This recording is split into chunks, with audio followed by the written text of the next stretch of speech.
Thank you all enormously, and Kenny and Nina, many thanks to you. The service that you do for us is summed up in the word community. That's the word I want to end this talk on too. But before we get there, we're going to follow a slightly twisted and tortuous path. It's a great relief to be among people for whom I do not have to spend much of this talk trying to prove that there is such a thing as global warming that we're in.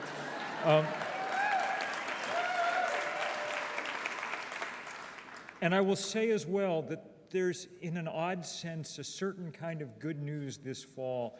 For really more than any other moment in the 16 or 17 years that I've been working on this, among other issues, people are finally starting to pay attention in larger numbers. Partly that's, of course, the effect of Katrina and of Rita. But it's very good to see it happen. This is a moment on which we need to capitalize, and I'm going to try in the next 25 minutes to give you a little bit of the ammunition that you need to be able to capitalize on this back home in the places where you do your work. I have 3 tasks today. I want to try to bring you up to date a little bit on where the science is. I want to talk a little bit about what we can do right now. And I want to finish by trying to suggest a larger way, the larger backdrop against which we need to understand this biggest of all issues. But let's start with physics and with chemistry. For the first maybe 10 years of my involvement with this topic, from when I was researching the end of nature through about the mid-1990s, global warming was we mainly thought of as a prospective problem, something that was going to happen to us still in the future. What I want to try to get across to you today with a certain amount of urgency is that that's no longer at all the way to think about it. It's something that's happening to us, indeed crashing down upon us now. And so I'm going to try to just give you a little flavor of what you would have come across if you'd been reading Science or Nature in the last 10 weeks. Now, I could have pulled any 10 weeks out of the last 4 or 5 years, because each issue of the most important scientific journals now reads as a kind of chronicle of our decreation of this planet. But let's concentrate on things just since the middle of summer. Exhibit A, of course, was Katrina and Hurricane Rita following it. About 4 weeks before they hit, our leading hurricane scientist, a man at the Massachusetts Institute of Technology named Kerry Emanuel, published a paper in Nature. Now, as it turned out, I'd interviewed him many years ago when he was a young scientist, and at the time, in the 1980s, he was willing to speculate that as we increased the temperature of the planet by burning fossil fuel, those warmer oceans would trigger more powerful hurricanes. But being careful, he pointed out that there was not yet the data to support it. Well, August of this year, there was the data. He published a landmark paper in Nature demonstrating that hurricanes in the last 25 years have become 50% stronger and last 60% longer.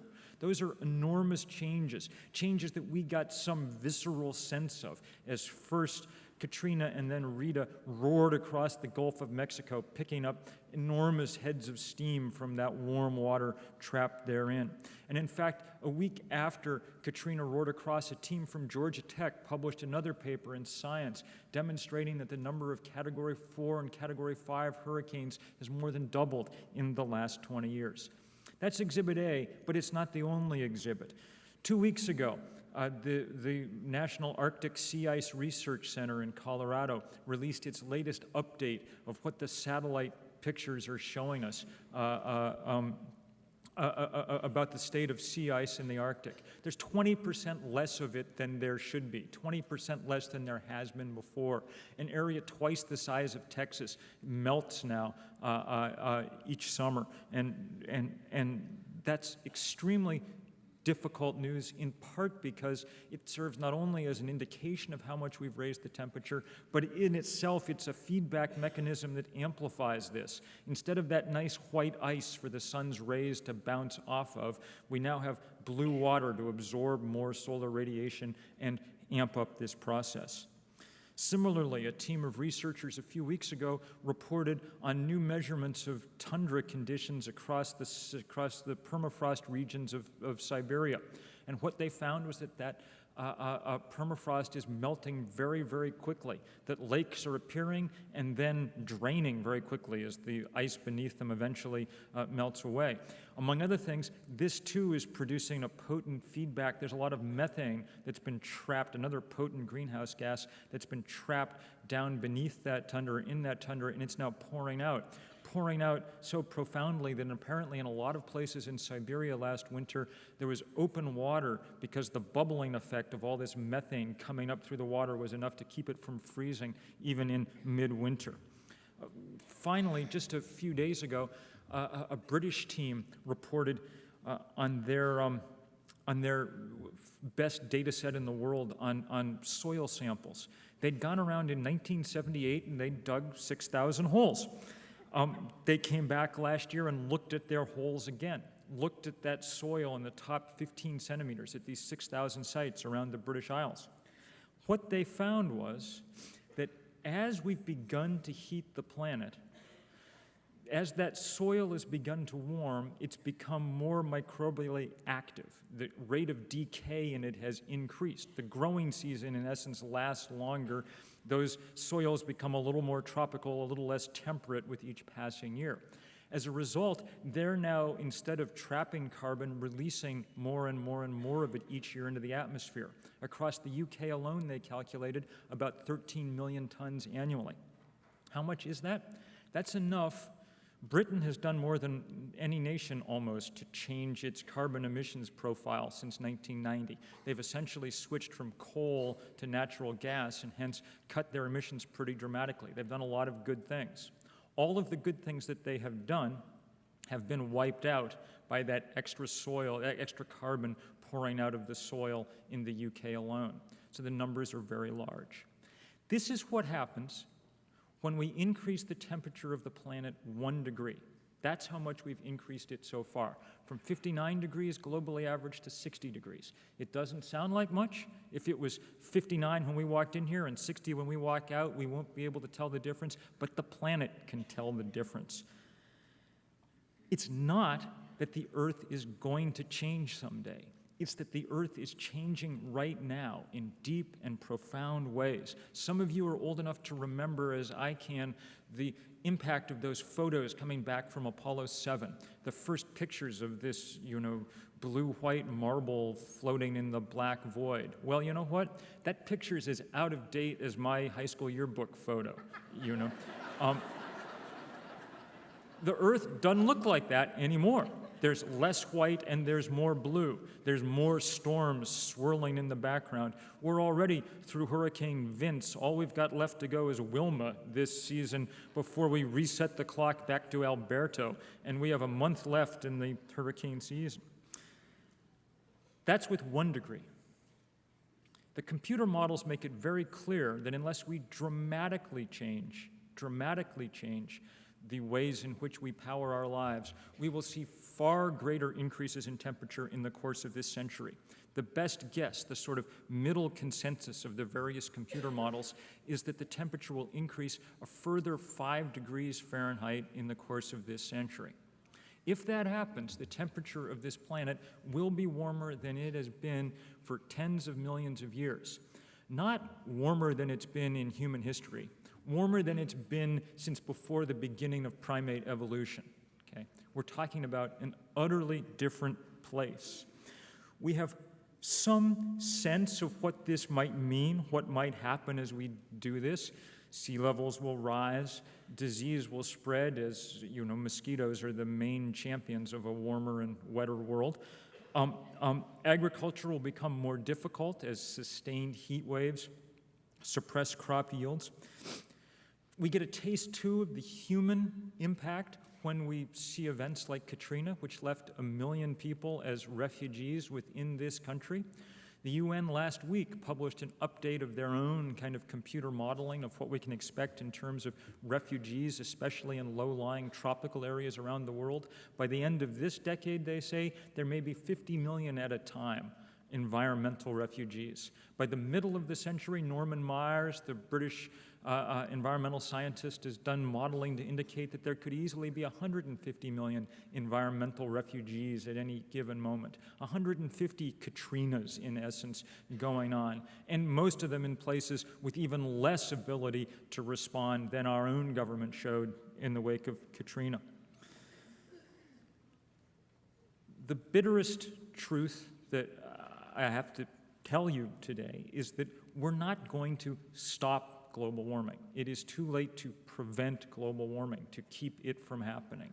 We already have warmed the planet a good deal, and we've emitted enough carbon into the atmosphere to buy ourselves at least a little bit more, another degree or two of global warming.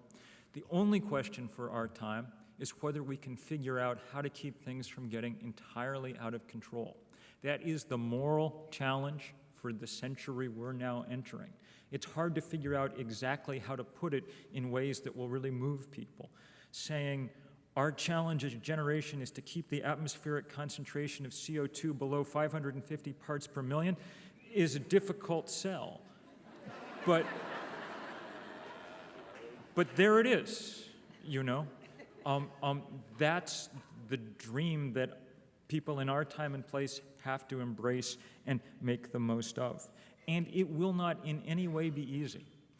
If we wanted right now to limit climatic disruption to its current levels with sea ice melting and all of that, the best scientific guess is that we would need an immediate worldwide 70% reduction in fossil fuel use. This at a time when China is adding Southern California's worth of electric generation every year. Very difficult to do.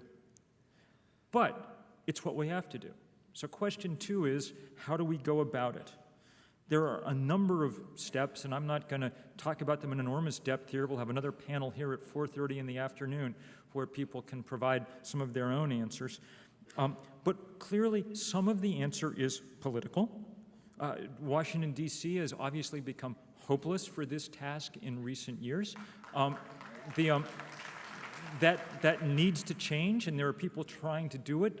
Things like the virtual March on Washington that Lori David and others have underway at the moment are useful steps. It's, in the meantime, very clear that a lot of the action is moved to state capitals and to city halls across this country. As Kenny said earlier, more than 100 cities have endorsed the Kyoto Accords. States like California are trying to do some interesting and innovative things that will at least get us off the dime and moving, however haltingly, in the right direction. So some of the change is political. Some of the change is technological. You know, finally, we're able to really talk about things like renewable energy with complete confidence and fervor. For a long time, when environmentalists like me stood up to talk about this stuff, it was a little bit with our fingers crossed, you know, because solar and wind and things, they were really for people, well, for people like us here today, you know, who were willing to, you know, be down there in the basement checking the water level on the batteries and, you know, whatever, not quite ready for prime time. But that's changed. Wind is the fastest growing source of electric generation around the world. We now have grid-tied solar power that allows people to, you know, in suburbs across America to cover much of their roof with panels and then have the incredible delight of standing next to their electric meter and watching it spin the wrong way, you know, to become their own utility for a while. The state where you get the best subsidy and rebate now in this country is New Jersey. Suburbs of New Jersey are where we're beginning to see this kind of installation happening. We see the same thing in automotive technology with the spread, say, of hybrid cars. I think, among other things, that the SUV age came to an end on that afternoon when everybody in America turned on the news to watch people fleeing Houston and seeing Lincoln Navigator after Ford Explorer run out of gas and pull over to the side waiting for someone to come rescue it.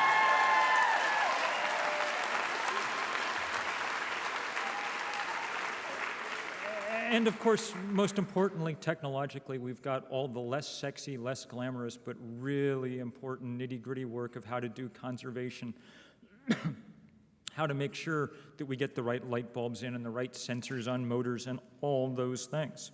Some of the change, beyond being political and technological, is economic. We obviously need to figure out how to get prices right so that the markets begin to reflect the actual cost of doing what we're doing. The price of oil is going up right now, which, though traumatic, is in many ways useful news, but because it's not going up for ecological reasons, because it's going up simply because of supply and demand questions, it may cause us other problems. If the net effect of the increase in the price of oil is to cause an even greater conversion to coal power in this country for a variety of purposes, then it will have been a bad thing and not a good one. So we've got to be really careful about how that happens. I'm not going to belabor those technological or economic or political things for the moment. We'll talk about them later this afternoon, and for many of you, they're your specialty anyway.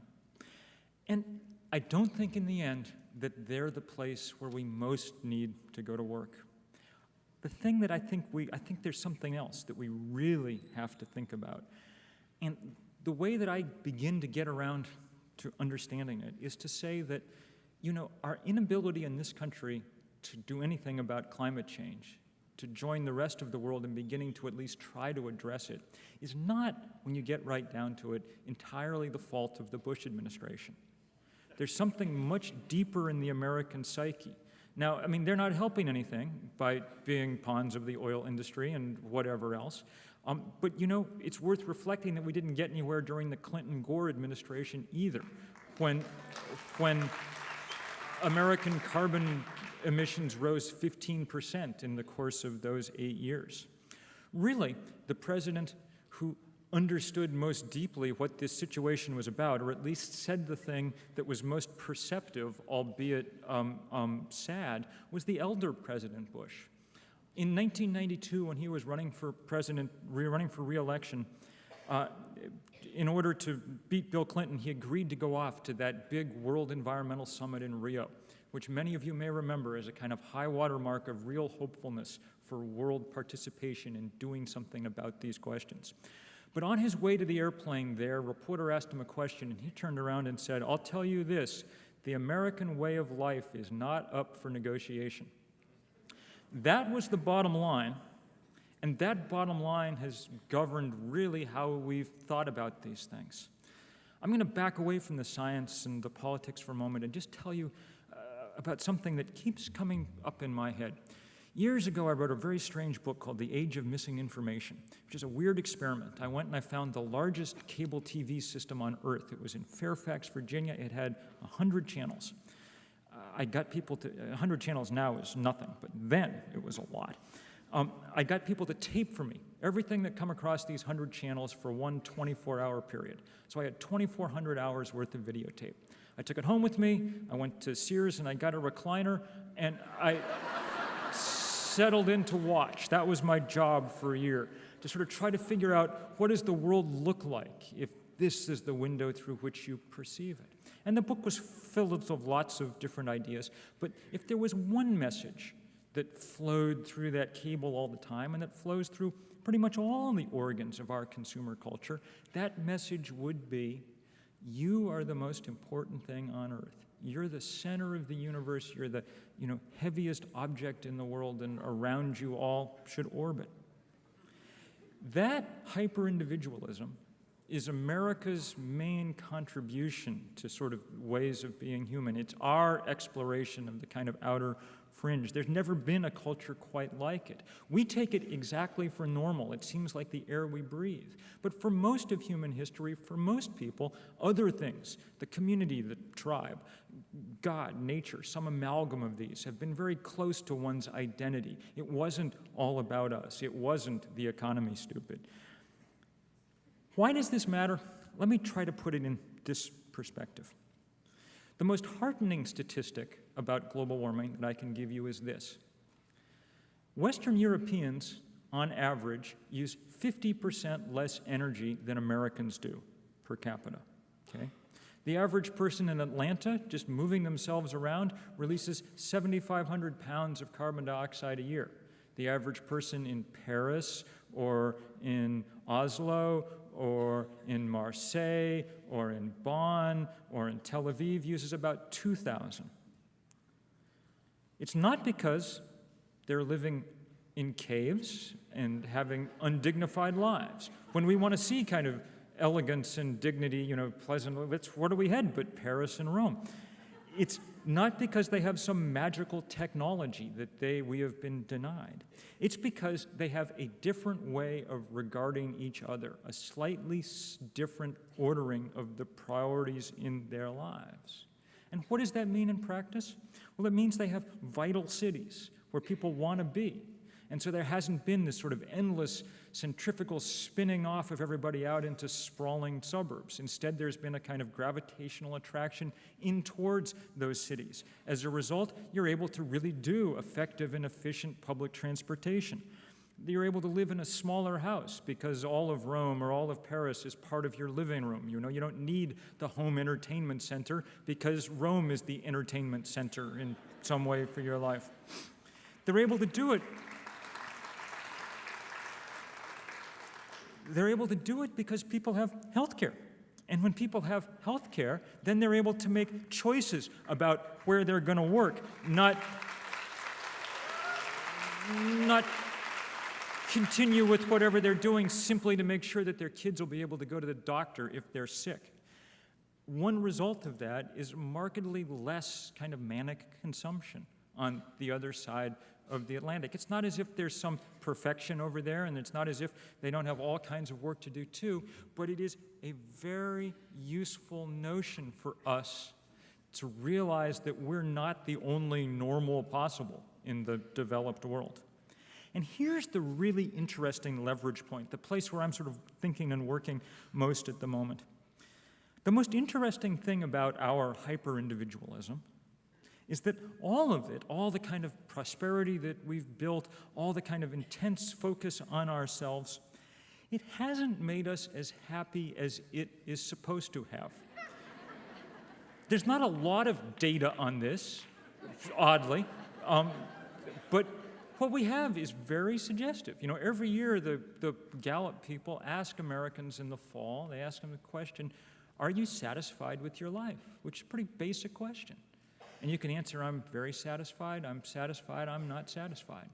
Well, the number of people who say, I'm very satisfied with my life, peaked in 1956 and has gone slowly but steadily downhill since. It's about 25% of the population now, which is odd because in that same 50-year period, the curve of our material prosperity has almost tripled. That other curve has gone like this.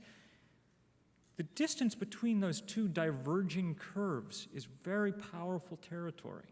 It's a place that allows us to think differently about the future because it's as if we've done a controlled experiment on whether, more is really making us happy or not. And if it isn't, then we begin to have some more flexibility. To the degree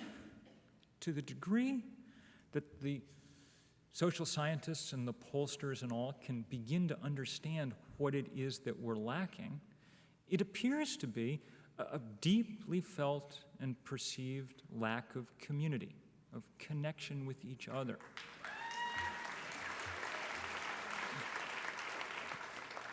That people express in all kinds of ways, but which of course makes enormous sense. I mean, what began to happen in the late 1950s? We began to build at an enormous rate the suburbs that now dominate our physical landscape.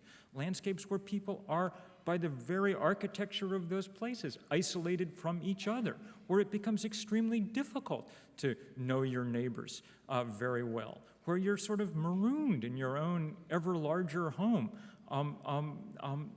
even as the size of the family living within that home has continued to shrink.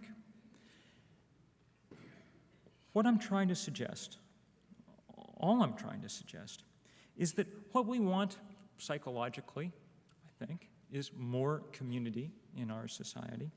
And what we need environmentally is more community in our society. That these two things, from these two directions, we're getting the same message. And when those messages converge, that's possibly a powerful point, a point from which we can begin to do real things. We've seen the other side now. We saw Katrina, and we saw what it did. Those pictures will haunt us at least as long and at least as deeply as the images from 9/11 haunt us. What do they show? Well, they show the physical power, the physical chaos that we have unleashed in this world. You can no longer call a hurricane an act of God, a natural disaster. It's an act of us. And by us, I mean the 4% of us in this country producing 25% of the world's CO2. That's where that comes from. That's one of those things that it showed. The other thing that those pictures revealed was the lack of community, the lack of solidarity, the lack of compassion and love that has come to mark the politics of this country. It shouldn't have come as a surprise. I mean, we've spent the last 25 years, at least since Ronald Reagan, relentlessly privileging the individual and downgrading the public. And so why would we be shocked that when this disaster took place, our government was unable to do the single most basic and elementary thing that any government should be able to do, take care of people in a deep emergency? But that shame, was our shame. We had permitted that to happen, just as we had permitted that incredible poverty to fester there in New Orleans. It's not like it was much fun being poor in New Orleans the week before the hurricane came through. It was a miserable place in a lot of ways for a lot of people already. What we've seen is, I hope, the high water mark of this particular kind of hyper-individualism. We've been reminded that what we need is each other, that our only hope is to cling to each other, and in that clinging figure out how to build the kind of communities that can ward off and survive the deep physical challenges that are coming. That kind of community building is hard work, but it's incredibly pleasurable work too, because it's what we deeply want. And it's why, for me, it's such a pleasure to be with you here today, a member of this community, a community that's modeling an awful lot that needs to spread out all across this nation. Thank you very much.